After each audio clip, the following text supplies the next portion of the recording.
Welcome, fight fans, to episode 19 of the Hooks in MMA podcast. Make sure to like and subscribe to our YouTube channel because we're coming out weekly with some bangers. We've got a special episode tonight, guys. Can't wait to share this one with you. We've got Mr. Bulldozer, Tanner Boser, joining the show this week to do a special hot headline news segment. So make sure to tune into that one. That's coming in after our Easy Lines. We're getting ahead of that book. We're going to be previewing the Uriah Hall, Anderson, the Spider Silva fight night coming up this Saturday. It's going to be the Spider's last fight in the octagon. So I hope you guys tune in for that one and get your Bet365 accounts out.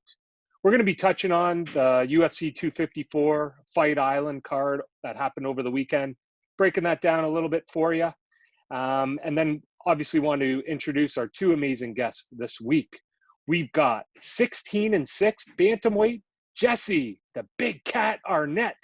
He's fighting Friday night, Torah MMA 11 against Pedro Souza. So you better tune in for that one and cheer on a hometown favorite. Next, we've got Dustin Joynson. He's a 5-0 heavyweight fighting Friday night as well. It's Devil's Night, so get those horns out. And he's in the CFFC 87 card, looking for that big knockout. So make sure to tune into that interview as well. So starting things off for a bit of a recap of the pay-per-view over the weekend and Easy Lines, we've got Ben Zeman. Yeah, I guess kind of jumping right into it, over the weekend, overall, we went 8-4 just with Easy Lines. To kind of start off with the bad news, I mean, the over-under in both the main event and co-main event were incorrect, but certainly the good news, we had all the winner picks taken correctly. Khabib, Whitaker, Volkov, which was the lock as well, Magomed as well. Although I do really hope everyone jumped on the under and the finishes call with the Volkov and Ankalaev fights because that's really where you made the money with those Easy Lines. But yeah, what were you guys thinking? What was kind of impressed you guys the most? Yeah, very excited for the card. It closed off Fight Island. They're 5 weeks there. Now they're getting back to Vegas and running things out of the Apex, and the Contender Series is back up and running. So excited for that. But we can't overlook Khabib's greatness, and then the shocking retirement at the end. Even his corner said they weren't expecting that. It wasn't something pre-planned. Is this a sign of things to come where he's kind of engaging the fans and maybe setting up something for the future? I think so. I still think he's going to fight GSP. GSP refused to talk when he talked to Ariel after the fight about calling out Khabib when Khabib actually called out, respectfully, of course, GSP a little while back because of what he's going through with the passing of his dad and retiring. But that doesn't mean anything. I think they're both selling it. I still believe in early 2021, probably not like January, February, but maybe like in April or a May, that we still see that fight, whether Khabib is retired or not. I think he does come back and fight again. I think he needs to take that time away from this training camp, not having his dad for the first time, and just get back to that mindset that he'll need to fight. And he's only 32, so he's ready to go. Just impressed by his performance. He had Gaethje running all over the octagon. The pressure was better than I've ever seen him have, and that's obviously 3 unbelievable finishes in his last 3 fights. So big ups to him. Whitaker coming back and looking fantastic again, breaking Cannonier's arm in the first round, one of the first kicks he threw. He looked great. Going to take some time off and hopefully get back in early to middle of 2021 and get a big fight. Not sure against who, maybe Costa. And just really excited about that card. It was fantastic from start to finish. You know what else was really impressive, Zone? That he won the fight, broken foot, had the mumps right before, and put on a performance like that. Crazy. And then he has the wherewithal while he's trying to submit Gaethje to switch from an armbar to a triangle just because he doesn't want to hurt him in front of his parents. Like, just the skill that you have to be able to pull off that switch, but let alone just do it because you didn't want to hurt somebody. That's great. The fact that he can do that to people in the fight, that makes his win even that much more impressive. Yeah, I agree. When you can control how you're going to finish it, when it gets on the ground, Gaethje even said this: if I get against the cage or I get on the ground, I'm fucked. And he was totally right. There's no way he was getting out of that. So I do give Khabib a ton of credit because it's hard to, pre-script how you're going to finish it. But I think he's just that good on the ground that he was able to do it. That shows how high of a mixed martial artist he is. You know what else I think that this showed as well, and the past couple Khabib fights, is how good Conor McGregor is actually. To defend the shots as long as he did against Khabib was pretty impressive. Gaethje's a Division I wrestler and looked like he had never wrestled before. Poirier, same kind of thing. Iaquinta is the only other one that had any real success keeping Khabib on the feet. But I'm excited for the future of the lightweight division now. Got a great 6-8-man tournament that they could make for that title. Be awesome. It was a great card all around. Really impressed with Philip Haas. That finish was insane. Can't wait to see him maybe against a stronger opponent and see what he can do in that weight class. On even the undercard guys, like so many finishes. I'm looking at the results here. Only 3 decisions on the entire night. The Whitaker one, great brawl. The Casey Kenny, Nathaniel Wood, which Zone, if our listeners tuned in last week, actually called could be fight of the night. It did not disappoint. The volume and the amount of sheer kicks that were thrown in that fight was just incredible. And then Hooks and alum, Smiling Sam Alvey, found himself in a draw situation. Great fight, though, very even, and could have went either way. So, yeah, all in all, just an amazing event. Really good finishes, and kudos to the UFC for pulling another one of these off. Yeah, just to add there too, Kron's, Lauren Murphy, 4 wins in a row, saying she wants a title shot. I mean, if you can give, is it Maya's next? Maya, yeah. Yeah, I think she had 2 wins. If you can get 4 wins in that division, she might deserve it next. She's saying she's going to beat Valentina. That's not going to happen, but she might deserve the title shot. And then I thought Volkov looked fantastic too. He's going to be a problem for the next few years, whoever he fights. I'd love to see him fight over him next. That was a nasty front kick. It looked like he dislocated his rib. Like there was a bump there afterward, like immediately. Yeah. Yeah, he looked really good and so calm and just picked him apart. Like he looked fantastic. Yeah. Cool. So we've got arguably one of the other GOATs of all time wrapping up his career Saturday night, Halloween. So trick or treat, the Spider Silva. And I think Z-Ball's been doing some analysis here over the course of the week. So let's get ahead of that book, Z. What are you feeling here for Saturday night? Yeah, just before we get into it, just, here at Easy Lines and kind of the Hooks In channel, obviously, we want to be kind of transparent as possible and make sure we're kind of holding ourselves accountable to you, the viewer out there, and providing good value. So just to update everyone, since June, we're currently sitting at 62 correct picks, 35 incorrect, netting us a 63.9% win rate at this point. As I said before, last week when we were 8-4, did very well with the winners, about half and half there on the over-unders. So we'll look to kind of continue that success and build on that this weekend. Right now, going into the weekend, I mean, the main event, middleweight bout between Anderson Silva, Uriah Hall. Hall's a decent favorite, size at -225. Silva is a +187. Silva's coming off, loss to Jared Cannonier, which he broke his leg at the very beginning of 2019. He's back and ready to fight. Problem is, he's 45 years old now, only won about one of his last 7 fights in the UFC, which was a controversial decision against Derek Brunson in 2017, which, neither fighter kind of did a whole lot. Uriah Hall, he's going to be, obviously he's younger, he's going to be faster in there, with basically the same skill set at this point as Anderson Silva in his career. The younger generation of fighters have all kind of caught up to some of Silva's techniques at this point. And, nothing really kind of surprises people that much on the feet anymore. So I'm going to take Uriah Hall money line here with, a few, parlay it with a few other things we're going to speak about later. Hall by finish at plus 150, I think is great.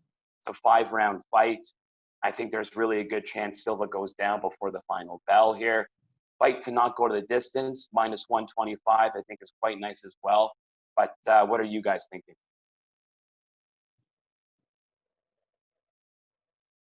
Go ahead, Zone. Yeah, no, I'm not going to be contributing betting wise to this fight.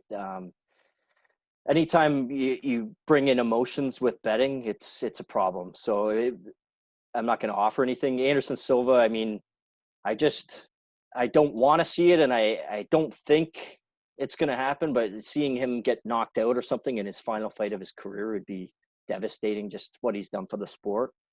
But at the same time, I mean, if you match up Hall's skills and skill set with like Adesanya, like I'm not comparing the two, but like just like, their range and their style of fights, usually stand-up fights. I mean, Silva did pretty well against that. So I think it's going to be a better fight than people think. And I honestly, I'm not gonna say that Silva couldn't win this fight. I actually think he might. In terms of betting, though, I'm not going to offer anything. Can't wait for it. It's going to be fantastic, and he might shock a lot of people here just with his style. I think it matches up pretty good with Hall. Yeah, great analysis.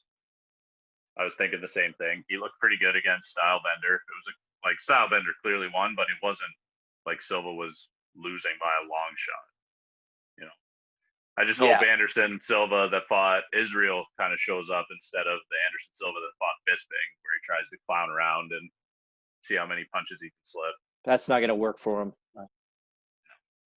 No. Well, that and saying that actually, what you were saying there, Zone, like, the fight could go the distance as well. Like Anderson Silva plus 400, I think maybe has good value. If you are someone that's leaning on Silva more, let's say, a close kind of back and forth fight with these two strikers that ends up going to decision, you've got to think the judges are going to kind of give the lead to Silva there if it is close, being his final fight, all that type of stuff, right? So, if you are leaning, if you want to, believe in that Silva, like you said, bet with your heart, which is totally understandable. And of course, he does have a chance to win this fight. That plus 400 on decision looks like decent value there as well, if you're going to go that way. But yeah, next up, in terms of co-main event, we have the fast up-and-comer, undefeated at this point, 4-win streak in Bryce Mitchell, 4-fight win streak in the UFC, Bryce Mitchell, taking on kind of perennial gatekeeper and Andre Fili. Mitchell's a slight favorite at minus 150, Fili at underdog plus 125. Mitchell, is the guy that had that amazing twister submission finish at the end of last year. A great personality, very marketable for the UFC, of course. But, is it enough for Andre Touchy-Fili, as they call him, right? Fili has been fighting the UFC for 7 years. During that time, he has 9 wins, 6 losses.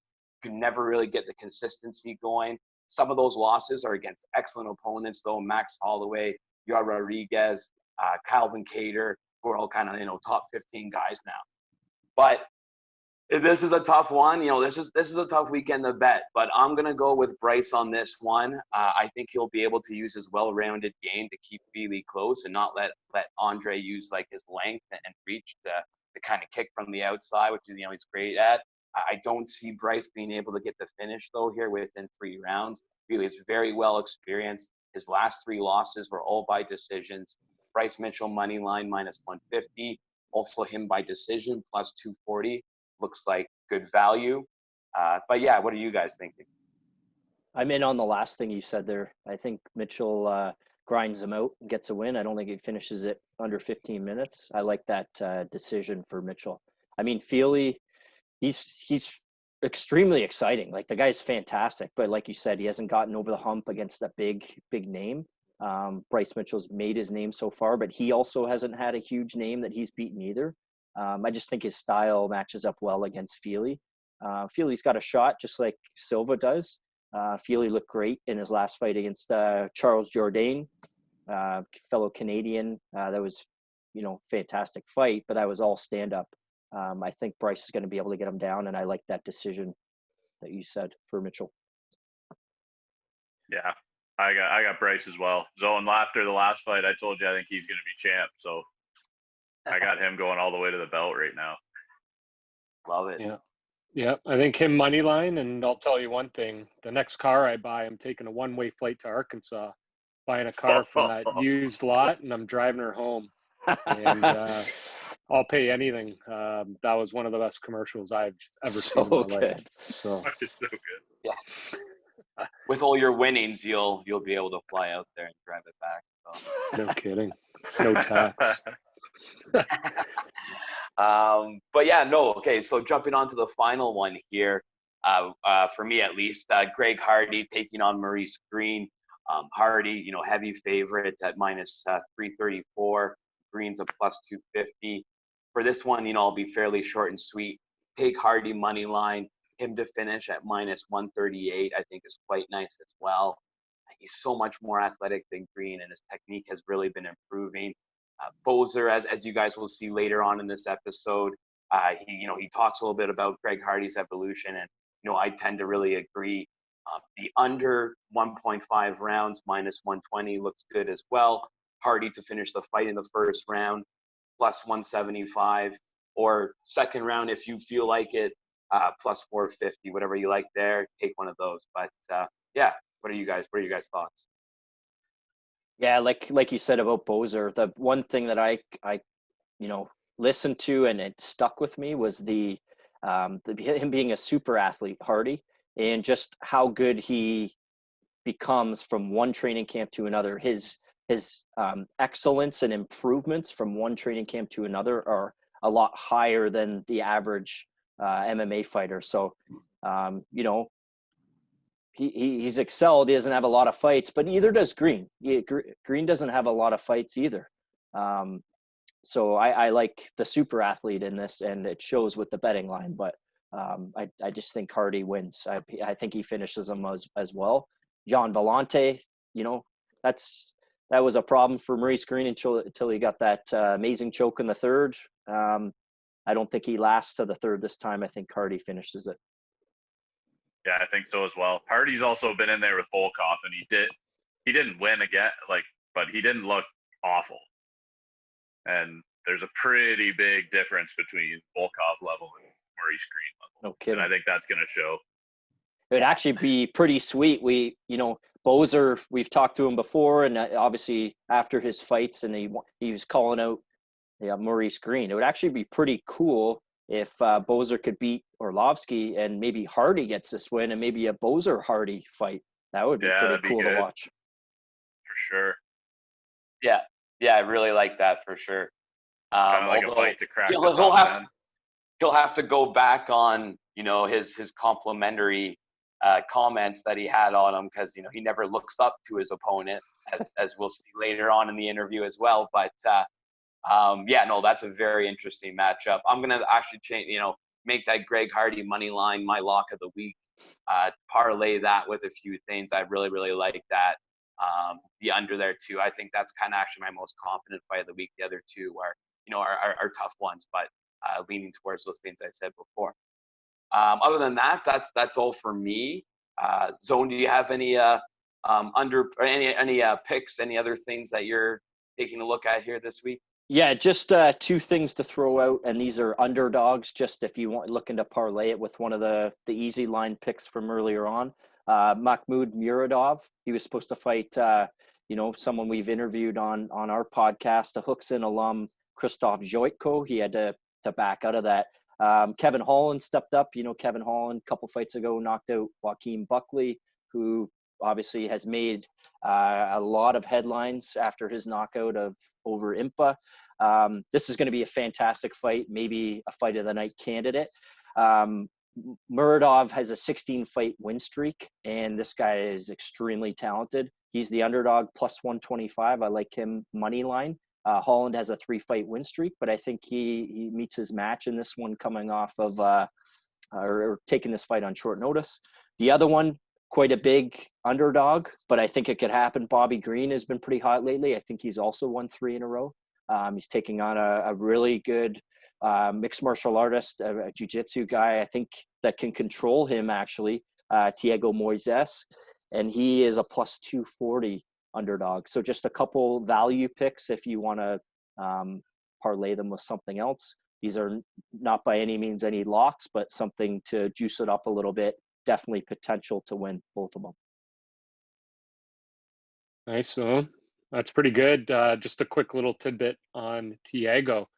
His last win was an Achilles lock over Michael Johnson. So pretty impressive finish. You don't see those all too often. And if you, like you said, Michael Johnson, he's similar to fighter to Bobby Green. Sure. Pretty good styles, pretty similar styles. So I that's what I would say for that one. Yep. Could have the edge, and that's a nice value for our viewers out there. So nice, guys. Yeah, it should be a bit of a, kind of bittersweet card seeing the Silva ride out, or the Spider ride out into the sunset here. But then again, we can kind of celebrate his great career, and hopefully caps it off with a great performance Saturday night. So hope you guys enjoy hot headline news with Mr. Bulldozer, Tanner Boser, and two amazing interviews of some Canadian MMA fighters fighting this Friday night.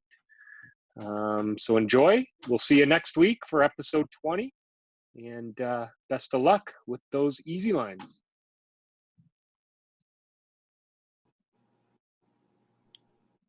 All right, this week we're lucky to have Tanner Boser. We've been on the show before, and we're lucky to have him back here. He's got a big fight coming up against Andrei Arlovsky. How's it going today, buddy? It's going all right. I just woke up, so nothing bad's happened yet.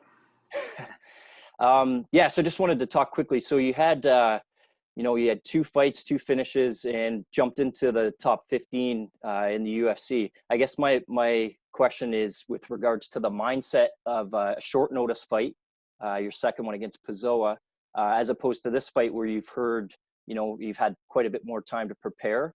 How did you prepare for that second quick turnaround fight for Pessoa, and then this upcoming fight where you've had more time to prepare for it for Arlovsky? I got asked to fight Pessoa the first day I was out of quarantine. So I had my 2-week mandatory quarantine when I got back from fighting Linz. I ate a lot, drank a bit. First morning, I was going to the gym. My manager called me, told me that they wanted me to fight Pessoa, or offered me it anyway. I said, okay, I want to do it. Let me go to the gym, talk to my coaches, and see how I do. And I had my coach, he's like, well, dude, you're going to do the strength and conditioning circuit, and the Monday one's horrible, so bad. And he's like, you get to it. Like, if you do okay, then I guess you can take the fight. And I got good numbers on it. Well, I got decent numbers on it, but I was like puking after. It was fucking horrible. But he's like, well, you can puke and die after the fight. That's fine, as long as you can get through it at a good pace. So my coaches put me through like 3 of the worst days of training of my life. And then I had to fly. So I trained for 3 days for it. Didn't really have much time to think, just try and get my body back into shape. And yeah, kind of just a fuck it situation, but it turned out well. And well, for Arlovsky, I've known about it since early August. So I've been training and preparing since then. But it's not like I've just been training and preparing since then. I've been training and preparing to fight good guys like this for years and years. It's whatever,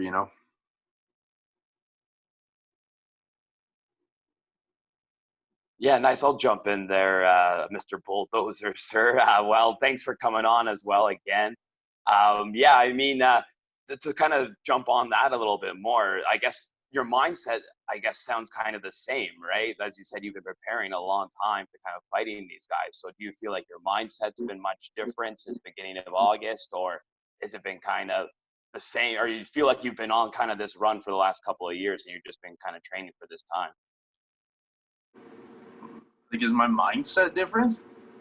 No, I'm just getting ready for a fight. I'm always getting ready for a fight. I basically constantly have a fight booked. So it's constantly the same shit.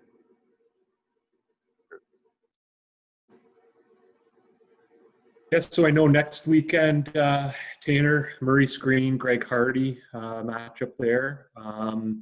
Obviously, the first interview, I want to say a few months back, that was a potential target of yours, Maurice Green. Is that still the case? Let's say you guys both win. Is that a potential lineup, or is that kind of too early to say still?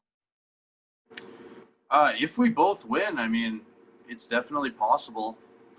If I were to win and get the microphone again and he wins, I'm probably going to call him out again. But if one of us doesn't win, then it kind of changes things. Or if we both lose, you never know. Maybe they still line us up. But yeah, got to see how the fights play out. But it's definitely a fight that I'm keeping a close eye on.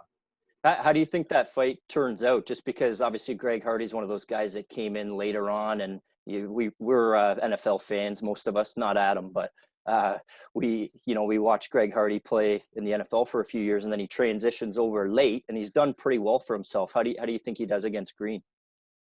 So he has done well for himself, and he improves a lot every fight. As a matter of fact, the way he's able to visibly improve every fight is completely insane. It's obviously because he's a super athlete. Like he's picks it up very, very fast. He's going to be a problem soon, like for most guys. However, he's still a bit raw. I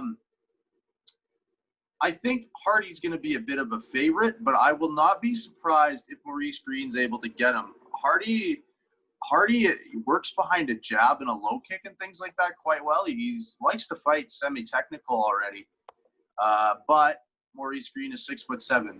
These are going to be hard things to use to control a guy that has height and reach on him. So it's an interesting fight, and honestly, I hope Maurice Green pulls it out because, well, it would benefit me.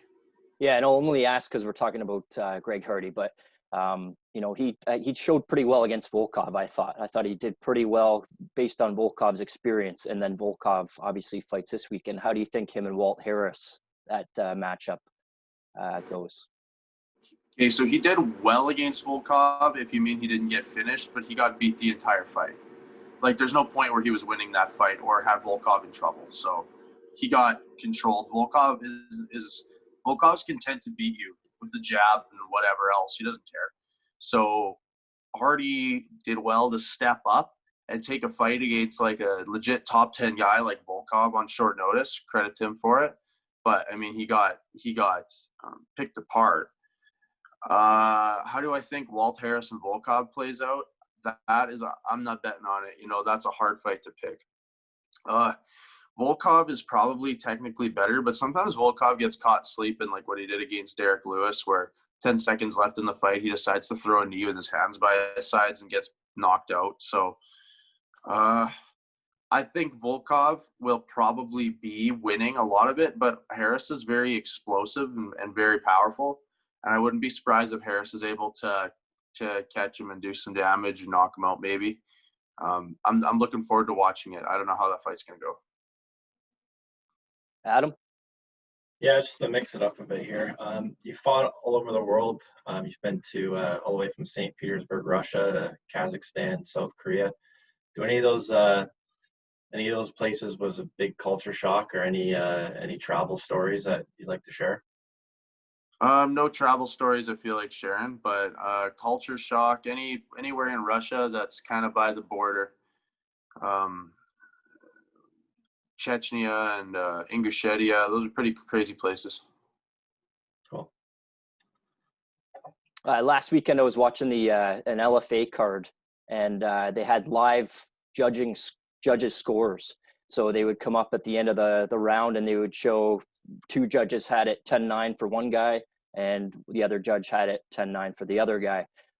Just curious on your thoughts on that, if the UFC should incorporate that, if that's a smart, intelligent way, because a lot of times it gets to the end of a 3-round fight and people watching and whatever don't have any idea who won the fight. What are your thoughts on that kind of scoring system? Well, if you knew who was winning, then it kind of takes away from the fun for the fans at the end of the fight, finding out who won a close fight. I think it really takes away from a lot of the experience. Of course, it would be advantageous for the fighters. Like, I mean, if you're playing hockey or playing football or anything, you know the score. So you know if you're down and you got to really do something at the end, right? Like, you know, in hockey, they pull the goalie. Like, what are you going to do in the last 30 seconds of a fight if you know you're losing? If you think maybe you're winning or you're not sure, then maybe you don't do anything completely reckless. But, yeah, it would probably change the dynamic of a fight a little bit. I'm not for it or against it. It is what it is. It's currently not typically how most promotions choose to run, and I don't really care either way. There's a fight, Tanner, end of September, Ed Herman, Mike Rodriguez. We featured it on our Hot Headline News. Bit of a controversial stoppage, right, in that second round. Ref thought it was a low blow. It was, in fact, what we thought was a liver shot. Not sure if you saw it or what your thoughts are on that, potential rule changes in the UFC for cases like this, just to avoid it, because obviously the outcome was a little bit unfair to Rodriguez. So just want to hear your thoughts there. Well, what rule change do you think could stop that? We were talking potential video replay during the fight. Sure. So you could do video replay of that, and then what? The ref would see that, oh, shit, that actually hit Herman in the body, and then he'll restart the fight. Because you can't call a TKO when you didn't call a TKO, right? True. You can't, oh, I don't know, you probably would have got TKO'd and waved the fight off, so he's got to restart the fight. Herman's already recovered. That's literally what happened. So you restart the fight. That's an extremely unfortunate fight because, yeah, Herman was probably going to lose there. Like, the ref, and then Herman came back to win at the end of round 3 with a submission.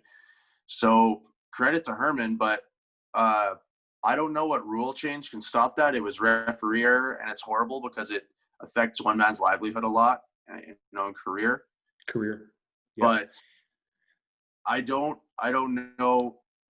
It's a mistake. Like, all it is a mistake, and I don't think that there's a rule you can really implement that's going to completely eliminate all mistakes. So how about this idea? Some of the other sports adopted like a command center. You know, NHL, I think, is New York. Baseball's got one. Football has it. And they're just overseeing it in the room with all the different monitors. So the ref, if he does make a mistake, immediately they say, nope, liver shot, continue. Like, would that be a potential solution, you think? But the ref has to make a decision right now. He sees a guy hit the deck now, and he thinks it's a nut shot, and the other guy's pouring it on. He has to dive in right then. He doesn't have a time to, be like, hey, guys, was that the liver or the balls? Well, this guy's getting teed off on the ground. The ref is in there to protect the fighter, so the ref has to stop it right there. He has to. And then he can be like, oh, shit, okay, that's a body shot, and restart it. Herman is already better. Maybe he's not recovered fully, but I mean, I know they, for certain circumstances, like the exact one we're talking about, they would put you back in the position when this fight was like paused, right? So could they put him back down in a vulnerable position like he was, and he's on top? They could, and they sometimes do that. And I don't even know where it stands in the rules, when they can do that, but sometimes they just do that. I hate it. You stop the fight, you got to start it in a neutral position. I fucking hate when they're like, okay, you just sit here and fucking turtle or something like that. Dude, this other guy's got a chance to recharge too. The scramble's done. You're letting a guy start in a dominant position and just start wailing on a dude. Fuck. He didn't get he got you to that position and something happened where the referee stopped it. I'm not in favor of that at all.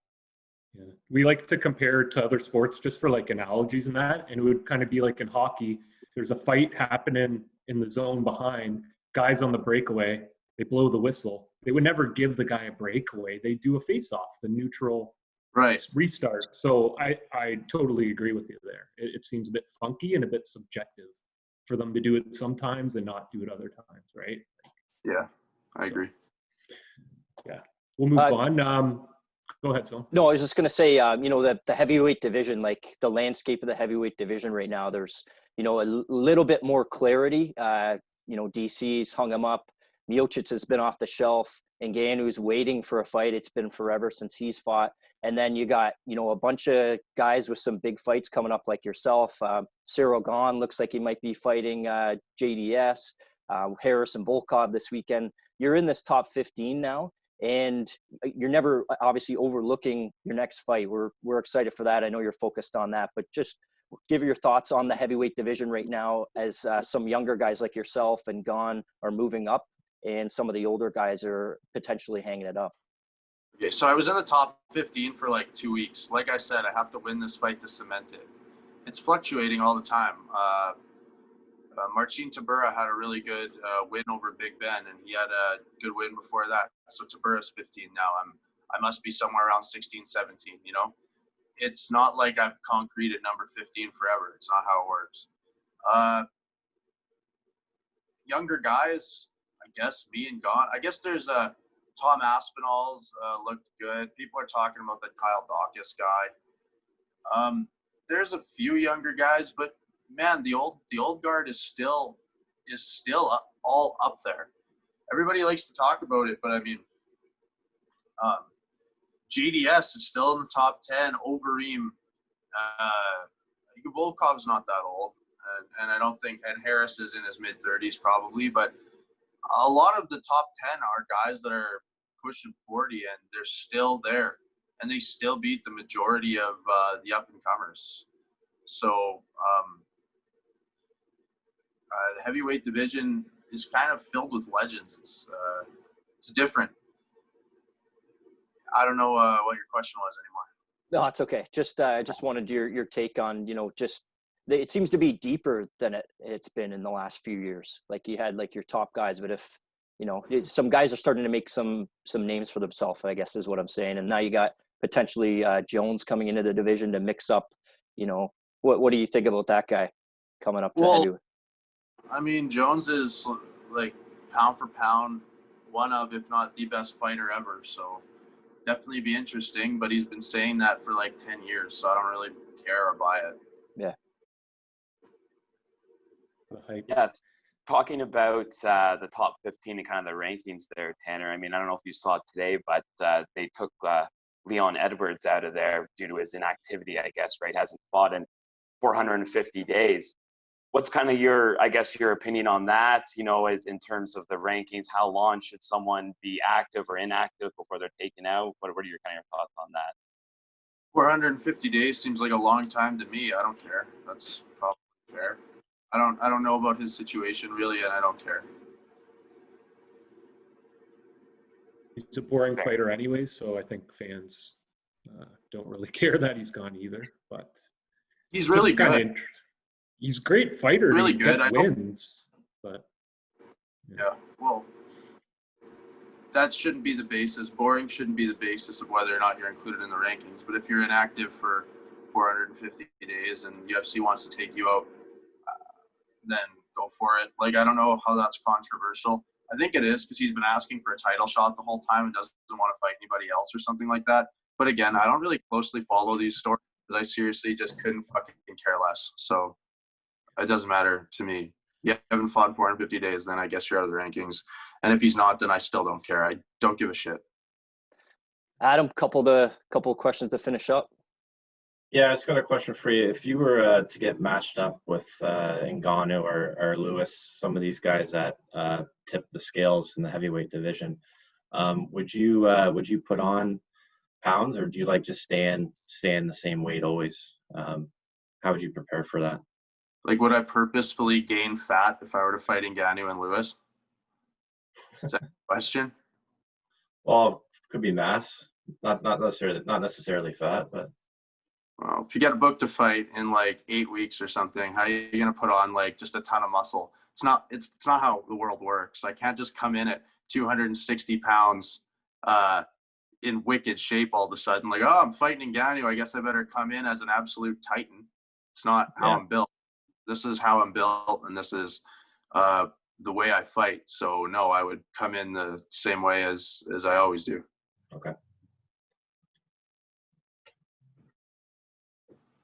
How about growing up, Tanner? Who are some of your idols in the sport? Who are some of the guys you really just enjoyed their style and were fans of personally? Lyoto Machida was a big one. In just his like defensive kind of stance, or like, I did karate growing up, and he was the karate guy. So I thought it was cool. Yep. He's still active too, right? Which is pretty mind-boggling. Yeah, he still fights in Bellator. Yeah. He had a real snoozer against Phil Davis recently, unfortunately. But yeah, I've always been a big fan of Machida. Yeah. Cool. And how about outside MMA? Any like sports that you follow or that you played growing up that kind of influence who you are today, or? Oh, not really. Yeah, purely karate MMA. Yeah. Gotcha. Adam, you got that last question? Yeah, Tanner, if you had to get sponsored by any beer company, who would you pick? Probably Alberta Genuine Draft. Nice. Yeah. There's also a new one out of Bonnyville, Beaver River Brew Company. So, what, like a localer one, you know? A local one. Cool. Yeah. Support the Let's small tag, guys. let's tag them in this and try and convince. Yeah. We're all for empowering these small entrepreneurs. So yeah, it'd be cool. Get the logo going. All right, Tanner, we really appreciate your time today and coming on. I know your focus is in a few weeks from now, November 7th. Got maybe a guy that you looked up to for a while, Andrei Arlovsky, and looking forward to that performance that we know and that you're going to have. Really, really excited and happy you could come on today. Thanks so much. Yeah, real quick here. Andrei Arlovsky's a really good fighter, and I've watched him for a lot of years, and I enjoy watching him fight, but he's not a guy I looked up to. Don't get it twisted. I'm not going to go in there idolizing someone or something like that. You know, I'm going to go in there and try and kill him, and hopefully I get the win. So I don't care about his accolades or anything like that, like competition-wise. Yeah. And I'll just give a quick shout-out to my sponsors, PBS, Paul Pedal Services, BBN Consulting, Premier Built Garages, Mealcraft, Axe Monkeys, and Nickel City Beer Blends. So thanks. Thanks so much, buddy. Good luck. Appreciate it, guys. Good luck, man. Thanks. Take Cheers, care. buddy. Next up on the Hooks In MMA podcast, we're lucky to have 16-6 bantamweight. He's fighting out of Calgary, and he's got a big fight on October 30th at Toro MMA against Pedro Souza. Jesse Big Cat Arnett, how's it going today? Good, brother. Thanks for having me. October 30th, just around the corner. Looking forward to that. Yeah, we're looking forward to that too. You were born in Mission, BC. So just talk about some of the hobbies you had growing up and what got you into MMA. That's funny. Yeah, not too many people might know. Mission is, I was actually born in Kamloops. It's north in BC a bit. And then I moved to Mission. I grew up in Mission. That's where I found high school wrestling.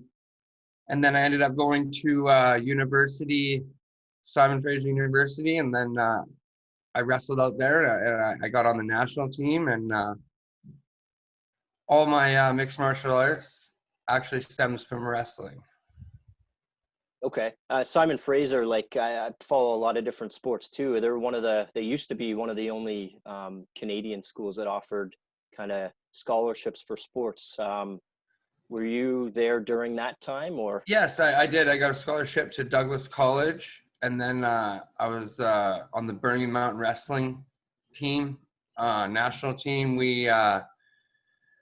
They're one of the only universities that are NCAA. So at the time we were NAIA. So we'd go down to the States every weekend during season and fight these Americans, wrestle these Americans. And that would give us a better chance come Canadian nationals where the kids from out West always did really well. Yeah. So I was lucky to get that experience in the States coming up. Yeah, for sure. So right now, which gym are you out of? Who's in your corner, and some of the training partners you have? I'm fighting out of Alavanca here in Calgary. I have lots of training partners. Some high level Brazilian jiu-jitsu in that gym. All these kids now are doing sports grappling, so I always got to watch my ankles, literally, because they're always coming down. trying those leg lock stuff. Everybody at Avalanca, everybody at Beaumont Boxing, Doug Harder and Mike Short, my boxing coaches. Like I mentioned before off air, like I did the grappling tournament. It wasn't a tournament. It was a super fight. It was about a month ago. I trained for about a month for it, but I hadn't done nothing. And like all I've been doing the last month is working because in Canada, everything's been shut down. There's been rumblings. People are saying, yeah, the fight's going to happen, this and that. Well, you can't stay on the shelf or not work or just expect something to pop up, right? Yeah. So I just dove in pretty hard with my buddy who has a couple companies. We were working every day. And then bam, out of nowhere, this fight pops up. And for the opportunity that I'm moving forward with MTK Global MMA Management, we wanted to just maybe grab this fight now so we didn't look bad.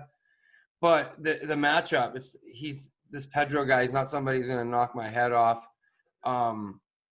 He's a Brazilian Jiu-Jitsu black belt, but he it's a perfect matchup for my style and myself and the opportunity that's presented right now. It just worked out. So we're gonna take it and look for the win always.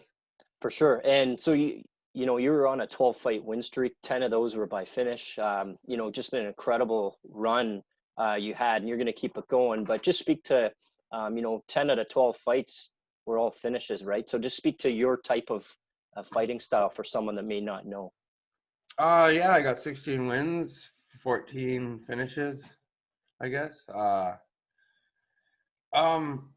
Darce choke, guillotine. I even improved a lot in the last, I'd say over the summer, even though I didn't get a lot of training in, like compared to what a normal year would look like for me. But like I mentioned, the guys at my jiu-jitsu gym are so darn good. I had no choice but to just improve, especially in these new age positions. So I'm thankful about that. But definitely my style is going for the finish. But like we talked about again too, when I fought Josh, I was having my way. I felt I was coming forward. He was hitting me with the bigger shots, but I felt that I was putting a lot of pressure on him. I was winning the first round.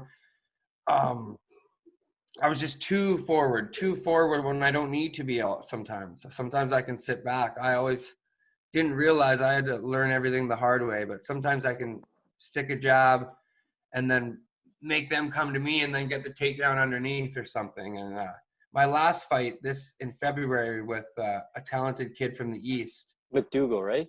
McDougal, yeah. It was a good matchup for me. But I stuck to my game plan, and I might even have lost the first round. Like, I didn't get beat up. He flip kicked my bottom leg a bunch, but I wasn't rushing around, right? And like out of 23 fights, that you could probably say that's, other than when I got beat, that's the only round I've ever questionably almost lost. But it was just maybe bringing my style down a bit. You look at guys at the highest level, like even the guys I lost to, Josh and Nathan, they don't mind losing the first round of a fight, like straight up. It doesn't affect them. So I just took what I'm good at and trying to mend it with some defense and some intelligence. And I'm excited for my next few fights, for sure. Yeah. So the that promotion, Toro MMA, did they reach out to your management team, or was it kind of mutual? Or a funny story, man. Everyone's getting these fights, and my buddy Greg Rago, he traveled all around the world. He's trained with like everybody. Rory McDonald's kicked him in the head. GSP's beat him up. Like, he's been all around the world. Long story short, he's like, man, I'm getting you a fight. Like, this is why are we doing this? We're like construction working every day. So he scathed the world literally for 48 hours, found his friend in Siberia who got a hold of this Muhammad guy who said, yeah, we got you this fight, but you got to take it right away. And then Muhammad looked me up. Muhammad's with MTK Global MMA, like Tyson Fury, Darren Till. Like, it was just a small world. His buddy from Serbia did him a favor. They looked me up, and then this guy's like, what the heck? Why does no one know about this guy, right? Yeah. So he's all happy right now. And then literally this manager hasn't left me alone in the last, like, 4 or 5 days. He's doing a good job, but it all just came out of nowhere, right? But that Tora MMA, the they're Brazilian, but they got a lot of UFC veterans, like a lot, like Bigfoot, Paul Harris, Barao, I have the bantamweight in my division, Paulo Tiago, like all the Brazilians are there, right? So this is their first show in the States. We'll see how it goes, and pretty cool card, like Bigfoot Silva's on there. And sounds like a pretty cool opportunity. Yeah. So like at my age too, like what am I gonna do? Even if I'm a little bit out of shape, I do the right things to make weight in the next few weeks, and I fight smart. I can still beat that kid. 100% you can. What do you like to do after fights just to celebrate and? Too much food, have a beer, but frick, this year has been food and beer, so like I don't even get to celebrate after this one. Just back to normal life. I hope, training full time and fans. There's gonna be fans. This is the first show back with fans allowed. So there will be. Yeah, and like all I hear on the news everywhere is this is shutting down, that's shutting down, no more gatherings this, no more gatherings that. And then Florida, where I'm going, is like, we've been researching, it's completely normal. Like they're just having gatherings back for the first time this weekend. So we'll see how all that goes, right? Yeah. With the election, the American election that affects us so drastically these days, so soon too. I'm going to be down there that weekend. Yeah. So. That actually Who knows? is pretty crazy. Who says things don't even get locked down? Who knows what's going to happen there? I kind of like that you're doing that cards before the election, though, right? Because if it was after, you never know. Maybe they changed the laws or something. Like you never know. They might cancel the card. So I think that's a good thing. For like your family life and your hobbies outside of MMA, what is there anything you wanted to share? Me and my girlfriend, we got a cane Corso, a big dog. He's 140 pounds. So he takes up a lot of time when I'm not training. But you know what? It's crazy. Other than this COVID, like this is the first time in 8 years I wasn't busy training all summer or having a fight. I run commercial snow removal in the winter, and then I try to get fights and then train and live off my fights until the winter again. And this was the first year in like 8 that it wasn't able to happen because of COVID. So just hopefully things get back to whatever normal is, and we can get some shows going in Canada and because not a lot of people are training right now either, right? Yeah. Nobody's training MMA here. Yeah, it's limited. No, and it's all private sessions. And then even then, like, even if you want to get some good guys together, well, even if only one of them's got fights, you're not going to get the best work always because people are going to be out of shape, right? Yeah. It's not a big MMA city, I would say, Calgary. Yeah, whereas Edmonton there's good right? training partners here, great gyms, great coaches, but we're not MMA strong, I would say. Would you say Edmonton's pretty big? Like they got shave bears now, all those big guys, Tanner and them, they're doing good. They got a great gym.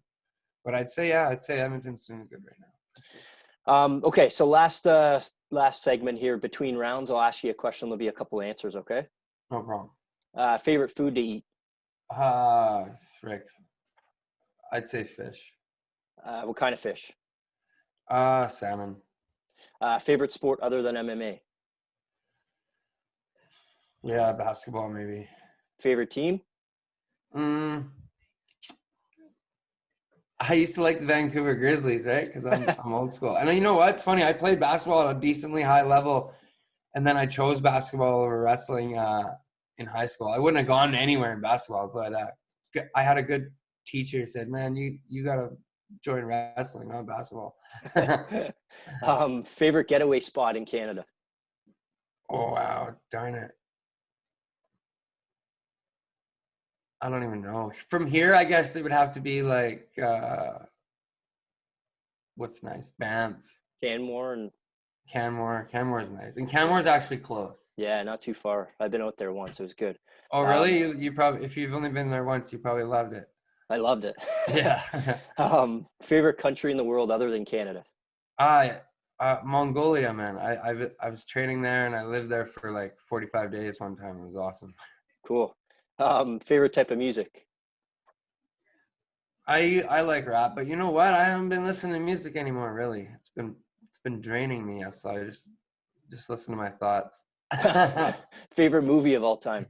Dumb and Dumber. Oh, me too. There we go. Everyone. Top 5 MMA fighters of all time, pound for pound. Okay, well, no particular order, but I like Tony Ferguson. I always did. Anthony Johnson back in the day. I like DC. McGregor, George St. Pierre. It's a good list. Anthony Johnson coming back in February. Looking forward to that. Yeah, and I when I first started, people were like, "Man, you're like an Anthony Johnson," because I was always brawling and like I'm like not even wrestling. So dumb. At least you didn't have to cut 50 or 60 pounds. No, not this time. Just 30. Yeah, there you go. And on October 30th, who wins between Arnett and Souza, and how? I beat him. I beat him. You know, he's never been submitted. I give him that. Every time I fight a black belt, I knock one out and I decision the other. Like, I win this fight. I think I could even find a sneaky submission in the later rounds. But he's going to be in shape. I know it. I'm going to pick third round finish for me, and I don't know how. I'm just going to pick third round finish. I got one last time in the third round. I think I can get one late second or third round, given the circumstances that I'm dealing with right now. If I was ready to go, prime 3-month camp, I feel I could one round him. But he's dangerous, and he's going to avoid he's smart. He's going to fight me well. So it'll be a good one. With everything that's going on right now, that's a stress relief, right? Yeah, there you go. A fight, so that's normal. Any sponsor shout-outs or social media to finish up? Yeah, thank you to Avalanca, Bravery Jiu-Jitsu, Band-Aid Jiu-Jitsu, Built 360, Beaumont Boxing, Calgary Roofing, and my buddy Greg Rago, who literally got this fight from me from Serbia, England, Brazil, Florida.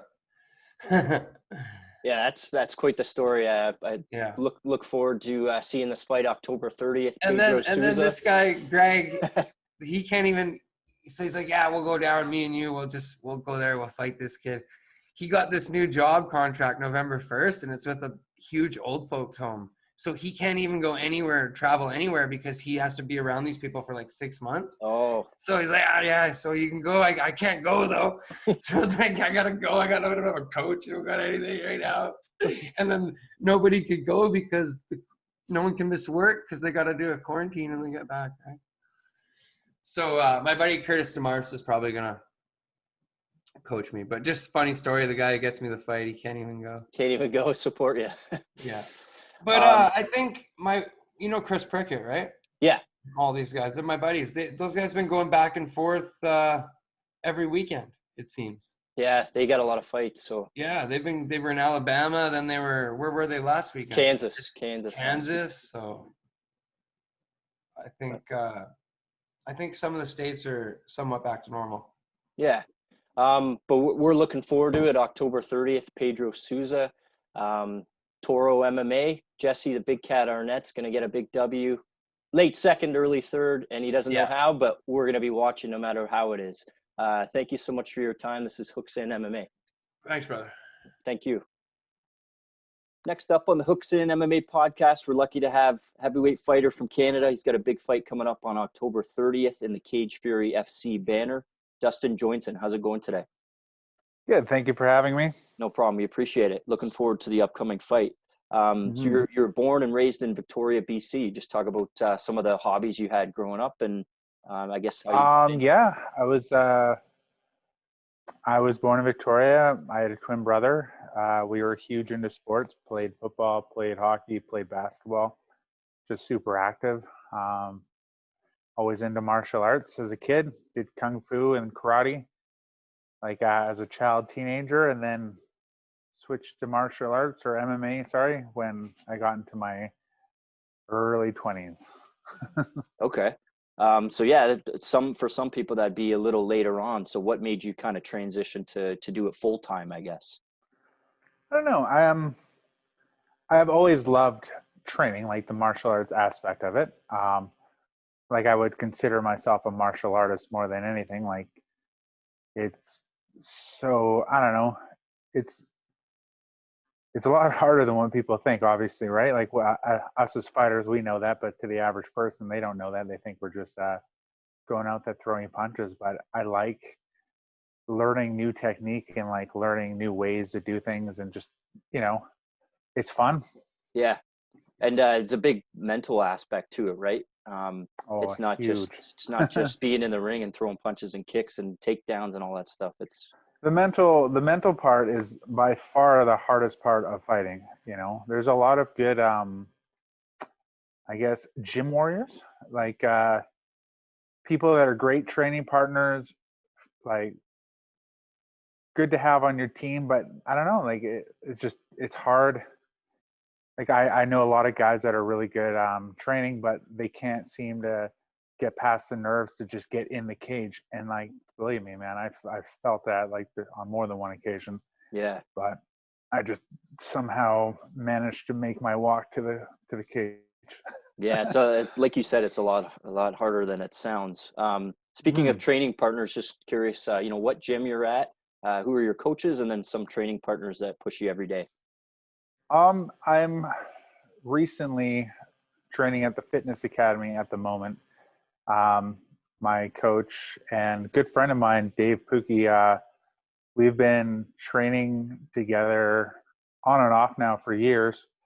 I used to go to Zuma, and that's where I originally met him 6 years ago, where we trained together there, and he opened his own gym. And I don't know, it's kind of like hard transitioning to a new gym, but yeah, it's been good. As for like, I got a good team working with me, and it's kind of hard right now with like COVID and everything, and I got to be a little selfish, so I got a team of guys specifically working with me to try to push me and get me better and ready for this, so I could name a bunch of names, but there's too many. Yeah. Yeah, so you're 5-0 currently. 5 of your fights have been in different promotions. Well, 7 of them have. 7 of them? Yeah, including the amateur fights, or amateur and the one no contest I had. Yes, and we'll talk about that in a couple minutes. But some of the fighters I've talked to previously in the upper weight classes, especially in Canada, find it really hard to find fights in Canada. There's not a ton of talent like there is, let's say, in like the 135 pound division or 145 pound division, especially. I think there's 5 UFC fighters from Canada in 145 pound division. So just speak to, how hard it's been maybe to find certain fights in the last few years. Yeah, it's been really tough. I've had a lot of names thrown out and, thrown at me, and I've had 7 fights or more canceled in Canada. And that's the thing. There's only really like 5 active heavyweights in Canada, and every show, every fight card, they always mention the same people. Do you want to fight this guy? Do you want to fight this guy? It's like always the same guy. And it's hard because I either know them or friends know them, and it's weird, and it seems almost personal, like, or I like the idea of fighting in the States. There's so many fighters there, and I don't know anybody. None of my friends know anybody. Like, nobody knows anybody. I just kind of like that better. I feel like less pressure. Yeah, I feel more pressure fighting in Canada, like where it's like I'm fighting another Canadian heavyweight. It's like, oh, got to be the best Canadian heavyweight. It's like, can't let them, whatever. So, but I mean, I do what I can. Why do you think there aren't as many Canadian heavyweights? I don't know. Canada's not huge to begin with. Like, I mean, like, we're a big country, but in terms of population, we're not massive. And I think heavyweights in general are hard to come by. Most gyms I've ever been to either have one or none for heavyweights training partners.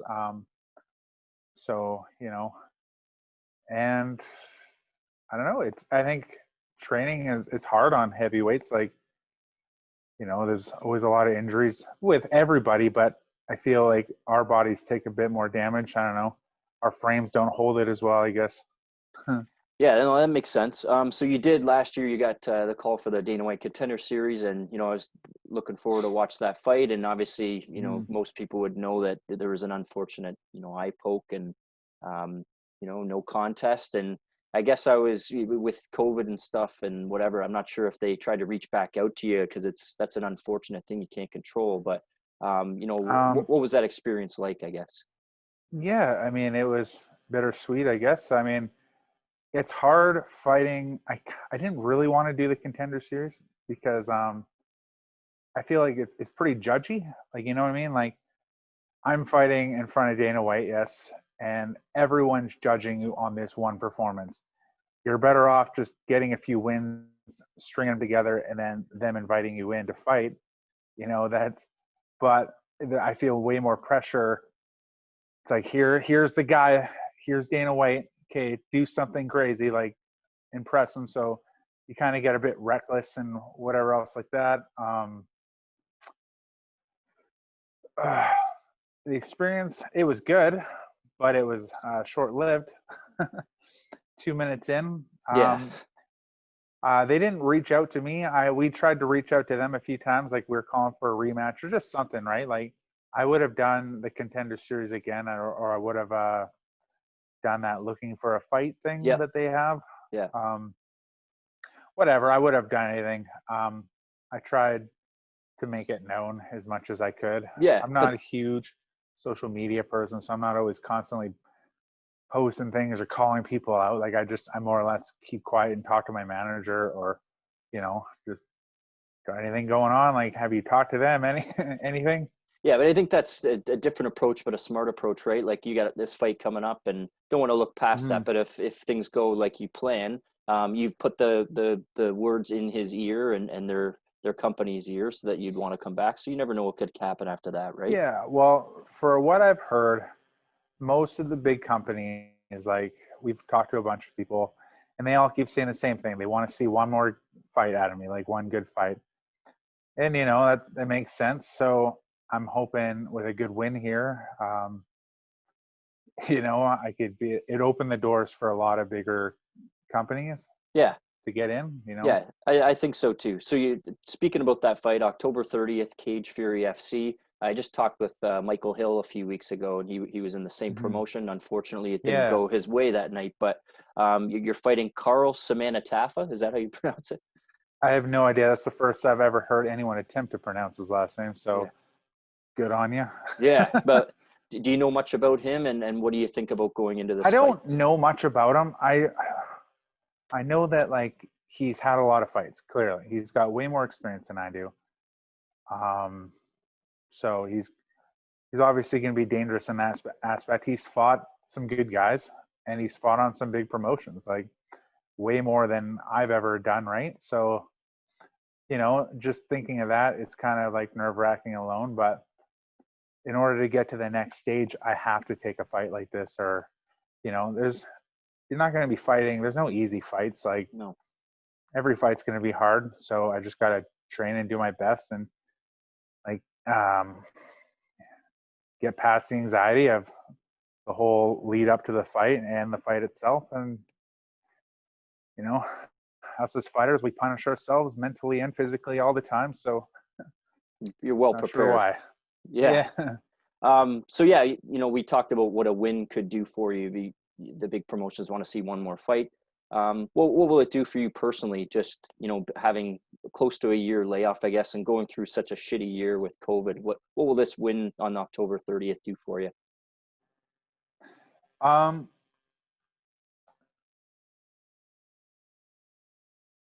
don't know. I think a win here, like obviously was said. Like I'm used to having year layoffs. Like I said, it's been a year since Contender Series, and then before that, it was almost a year since the fight previous, or at least 8 months or something like that. And then that fight before that was a year. Seems to be, that's kind of the luck of the draw right now. It's just 1 year at a time. Yeah.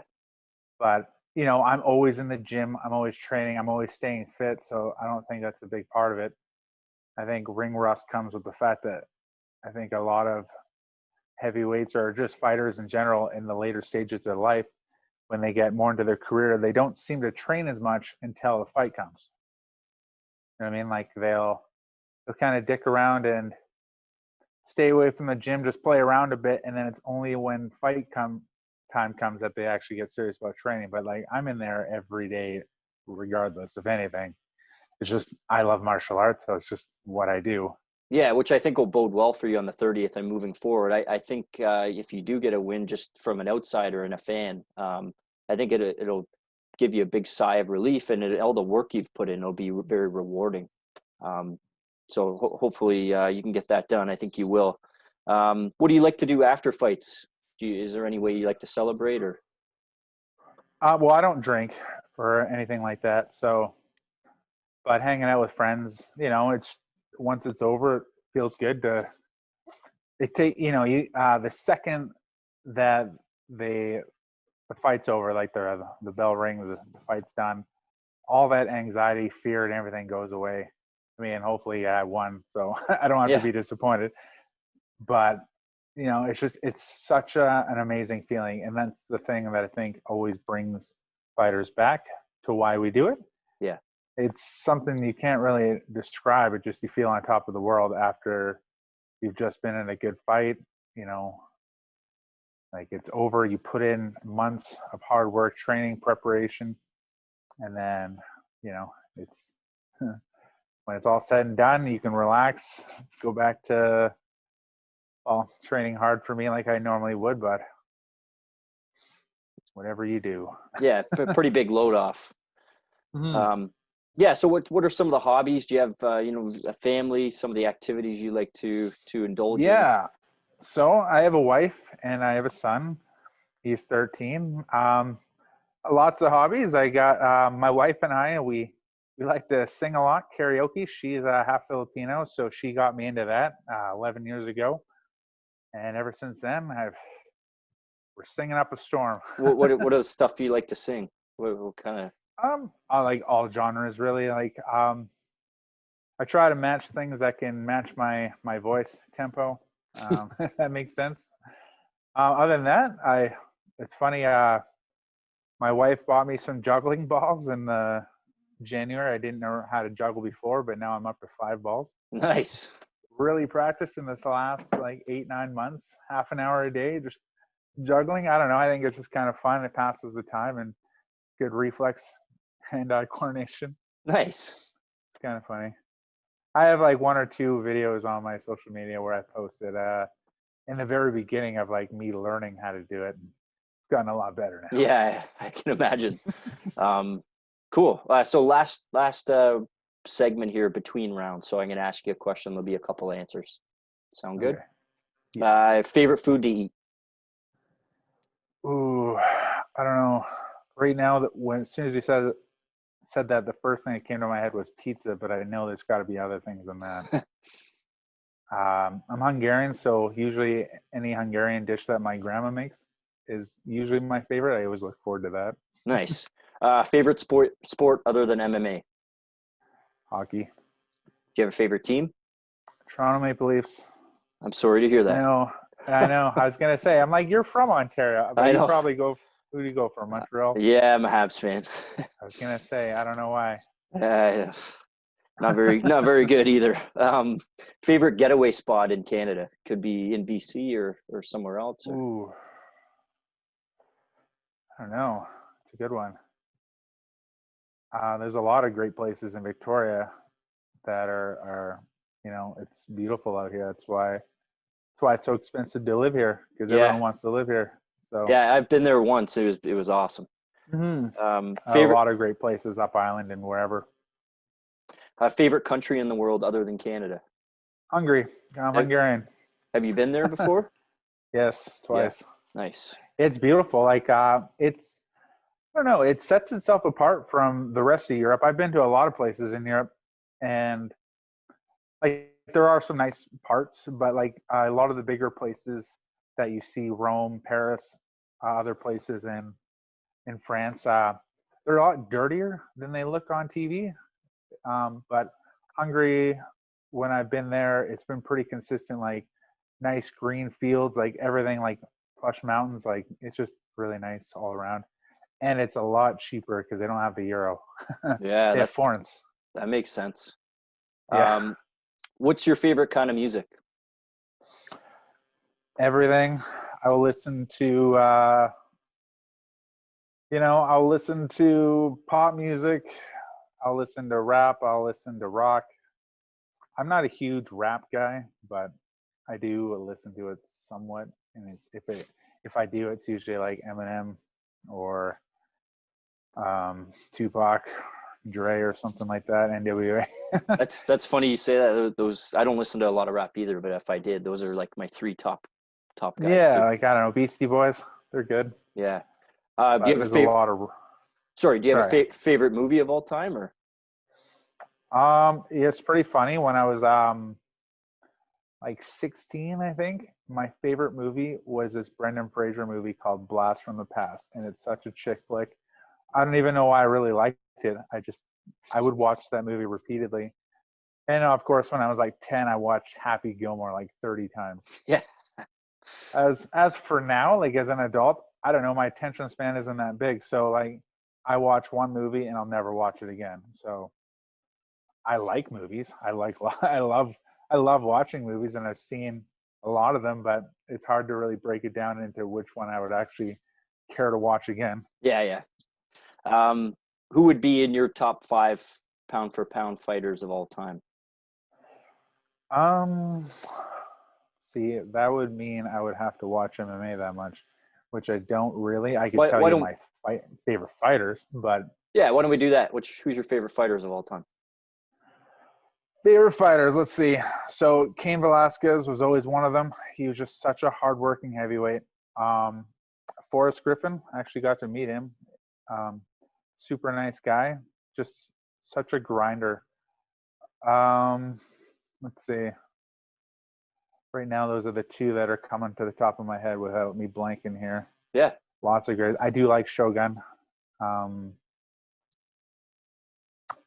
And obviously, I loved Randy Couture. I like a lot of the old guys too, because I'm kind of getting older.